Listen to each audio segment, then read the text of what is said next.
Bom, e para entender como essa quantidade enorme de dados é gerada hoje em dia, a gente tem que ver a história dos dados. E para isso, a gente vai voltar 70 mil anos no passado.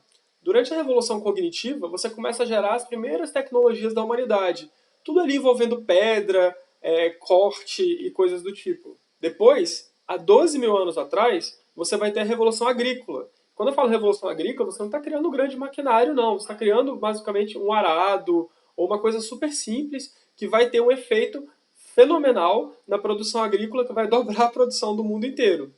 E aí, há 500 anos, essa é muito mais conhecida, você vai ter a Revolução Científica. A Revolução Científica é essa que possibilitou que o mundo dobrasse de tamanho com as grandes navegações. Muita tecnologia foi criada ali. Caravelas, bússola, astrolábio, todo esse material de navegação foi criado ali.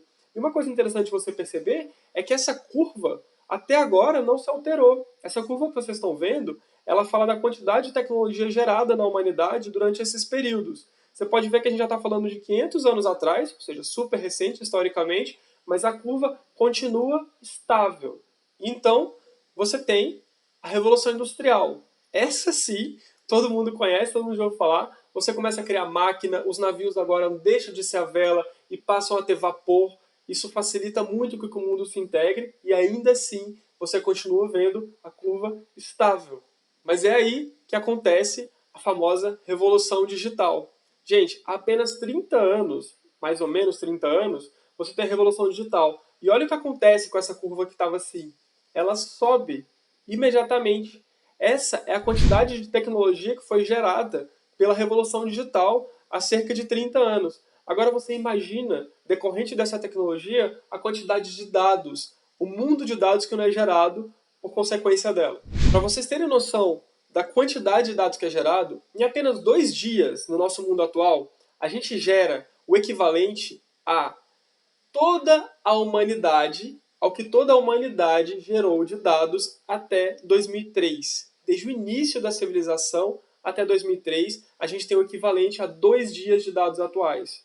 Ou seja, tem muito dado, muito dinheiro correndo por aí, que a gente precisa simplesmente juntar, analisar, transformar em decisão e transformar em receita. Mas vamos ver um videozinho falando de como esses dados são gerados e como a gente pode utilizar esses dados a nosso favor, certo?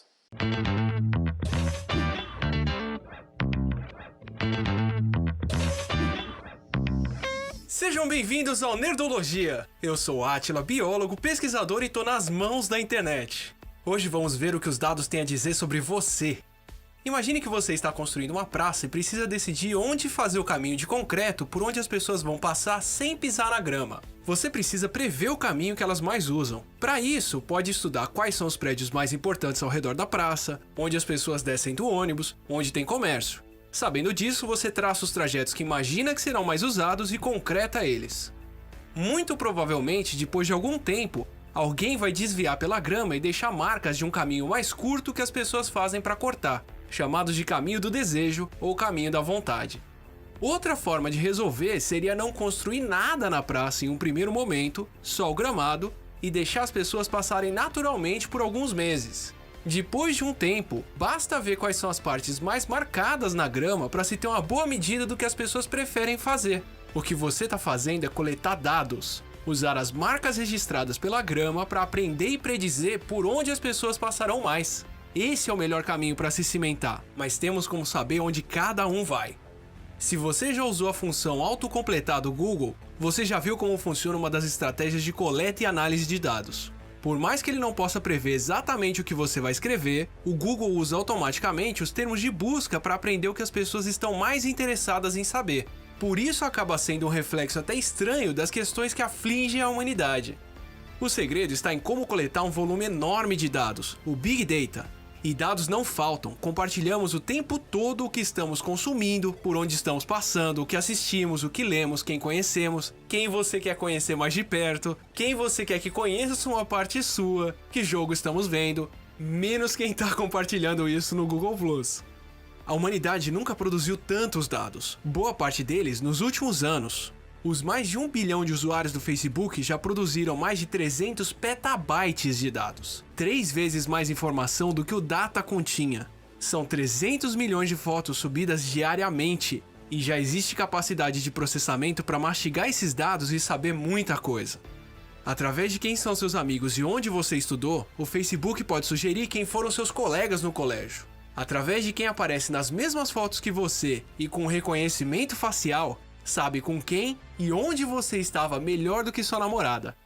E juntando mais dados de interesse do que curtimos, músicas que ouvimos e canais de ciências no YouTube que assistimos, as relações podem ser ainda mais reveladoras. Podemos saber agora que se quem estava andando na praça curte Star Trek, provavelmente estava indo em direção à loja de comics e dificilmente tem um pôster do Justin Bieber em casa. Onde posicionar compras no mercado? Para que adivinhar? Teste diferentes combinações e mantenha as que funcionarem mais. Foi assim que empresas de cereais aprenderam onde colocar a embalagem, em prateleiras na altura das crianças, com o personagem olhando nos olhos para aumentar as vendas. Foi treinando seu sistema com padrão de consumo que a rede americana Target descobriu como fazer um teste de gravidez. Usando consumidoras que se identificavam como grávidas e vendo o que elas tinham consumido antes de se declararem, descobriram que certos produtos como loção hidratante eram comprados nos primeiros meses. Foi assim que, segundo a famosa reportagem de Charles Duhigg, a loja descobriu que uma garota estava grávida antes do pai dela.